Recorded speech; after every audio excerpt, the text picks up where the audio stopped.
we've got a box off the goal square. Fair dinkum one too. Oh! A few haymakers thrown off the ball.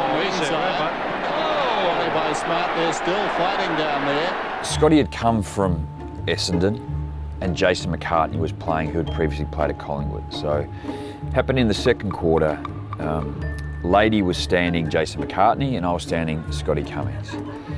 Scotty started to shoot his trap off. We just kept niggling away, and surprisingly, it surprised a lot of people, I didn't mind a chat out on the field as well and sledging, and I think it's a great part of it. So we're into each other pretty solidly all day.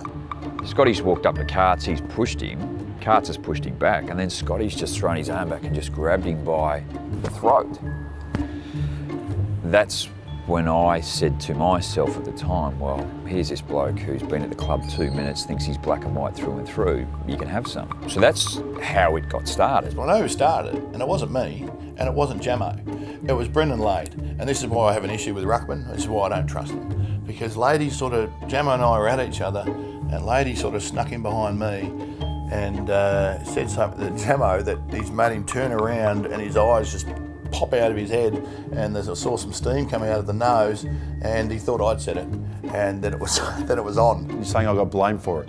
Well, now Scotty, if that's you, you're lying. I did not start it, I ran away from it, I can't fight to save myself. And we've got a box off the goal square. Fair dinkum one too. Oh! A few haymakers thrown off the ball. Inside. By Smart, they're still fighting down there. Cummings and Jameson. Haymakers getting thrown everywhere. Poor old Scotty, I don't think he didn't swing one, and Jamo landed quite a few. Well, I remember just Scotty ducking a fair bit. I don't reckon he actually really swung a punch. Rod sort of had the momentum in that one. Yeah, I don't think Scotty made his professional debut in boxing that day. I think he just covered up pretty quick and it would have been all over. It was a boxing match. Look at this. Unbelievable. Well, Jameson working in close, and Cummings working inside his jumper. You know, I always get a laugh at Brendan Lade standing up on the sideline. He's built like a stick at that time, and he looked at it, turned away and wasn't going anywhere near it. Probably a smart decision. I definitely ran away from the fight. I'm not getting in a fight.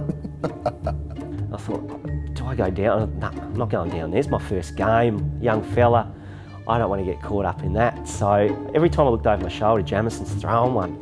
Murph, who was the goal umpire down that end, and they don't normally do much. They just sort of sit back and turn a blind eye to it. He's watching it. Every time I looked around, nothing was happening. I mean, obviously there was a scuffle, but there was no fists being thrown. Every time I look around to see what's happening down the other end is I think there was the three times that Jamo lands, or at least tries to land, a punch. And amazingly, every time that he did that, it was like he almost knew I was not looking. So not till I got home that night, I thought, I've just missed 3 punches here, you know. Reedy phoned me Monday morning and said, I think we can get you off this. And I responded inappropriately and just said, there's no way, Reedy, it's what made it funny. I had to sit in there and the tribunal was sitting up in front of me and they said, well, tell me the events of how it happened. And so I started just saying, oh, look, I was fending him off, I was pushing him away, he was coming at me, and all three were just sitting up there, with their hands in their head like this, with it down, just sort of looking through the tops of their eyes, just shaking their head.